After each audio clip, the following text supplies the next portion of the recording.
بسم اللہ الرحمن الرحیم۔ ایک مرتبہ حضرت عیسیٰ ابن مریم علیہ السلام کسی پہاڑ کی چوٹی سے گزر رہے تھے۔ اس وقت ابلیس ان کے پاس آیا اور اس نے کہا، روح اللہ، یہ بتاؤ کیا تمہارا خدا اس بات پر قادر ہے کہ اگر تم اس چوٹی سے نیچے گرو تو وہ تمہیں بچا سکتا ہے؟ حضرت عیسیٰ علیہ السلام نے کہا، جی ہاں، میرے رب کو یہ قدرت حاصل ہے۔ ابلیس نے کہا، یہ بات حق ہے اور آپ اپنے اس دعوے میں سچے ہیں تو آپ اپنے آپ کو اس پہاڑ کی چوٹی سے گرا دیں، میں دیکھتا ہوں کہ آپ کا رب آپ کو مرنے سے کیسے بچاتا ہے۔ حضرت عیسیٰ علیہ السلام نے محسوس کیا کہ شیطان لعین انہیں ناجائز وسوسے میں مبتلا کرنا چاہتا ہے۔ انہوں نے اس سے کہا، لعین، کیا تو چاہتا ہے کہ میں اپنے رب کی آزمائش کروں؟ یہ علیحدہ بات ہے کہ مجھے اس بات کا یقین ہے کہ میرا خدا میری حفاظت کرے گا۔ اللہ کا ہر فرمان برحق ہے اور ہمیں اس میں شک کرنے کی کوئی گنجائش نہیں ہے، لیکن میں خدا کی آزمائش نہیں کرتا۔ کچھ دنوں بعد ابلیس ان کے پاس آیا اور ان سے کہا، عیسیٰ علیہ السلام، تم تو اللہ ہو کیونکہ تم مردے زندہ کرتے ہو اور غیب جانتے ہو اور لوگوں کو غیب کی خبریں دیتے ہو۔ حضرت عیسیٰ علیہ السلام نے اس کی بات کاٹتے ہوئے کہا، لعین، تو جھوٹ بکتا ہے، میں خدا کا مستجاب الدعوات بندہ ہوں۔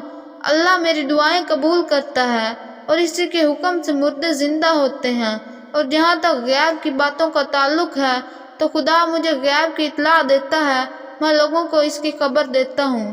جب ابلیس نے دیکھا کہ عیسیٰ علیہ السلام اس کے جال میں پھنسنے پر آمادہ نہیں ہیں تو اس نے چیخ ماری اور ان کے سامنے سے بھاگ کھڑا ہوا۔ ابو نصر نشا پور کا ایک سلطان ہوا گزرا ہے۔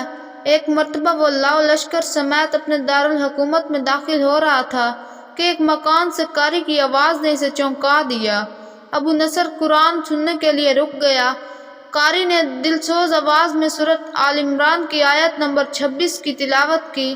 اس کا ترجمہ یہ ہے کہ آپ کہہ دیں کہ اے اللہ، تو ہی مالک المالک ہے، تو جسے چاہے سلطنت عطا کرے اور جس سے چاہے سلطنت چھین لے، اور جسے چاہے عزت دے اور جسے چاہے ذلت دے۔ تمام بھلائی تیرے ہاتھ میں ہے، بے شک تو ہر چیز پر قدرت رکھتا ہے۔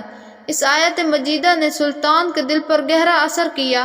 وہ یہ آیت سن کر کانپ اٹھا، گھوڑے سے اترا اور رکوع کیا، پھر سجدہ بجا لایا۔ کچھ عرصے بعد اس قاری کی وفات ہو گئی۔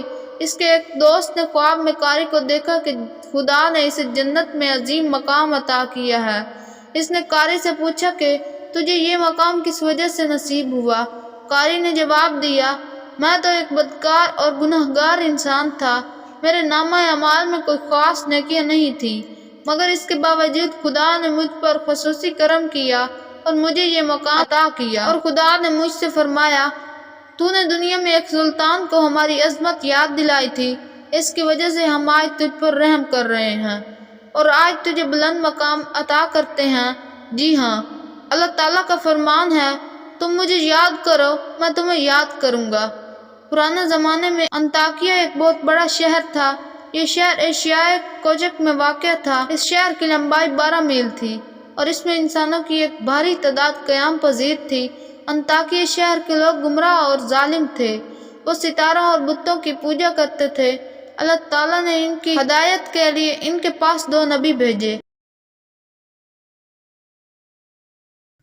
اہل شہر نے ان کی تکذیب کی تو اللہ نے ان کی تقویت کے لیے تیسرے رسول کو وہاں بھیجا۔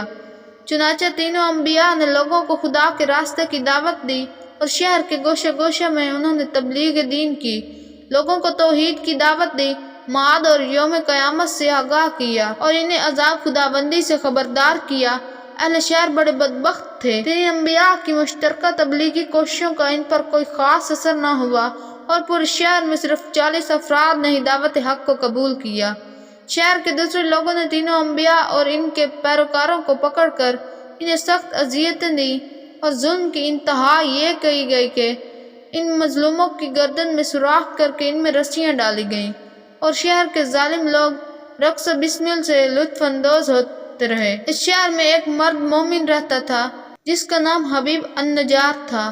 وہ ان انبیاء پر ایمان لایا تھا، لیکن وہ اپنے ایمان کو مخفی رکھتا تھا۔ وہ شہر میں بڑھائی کا کام کرتا تھا۔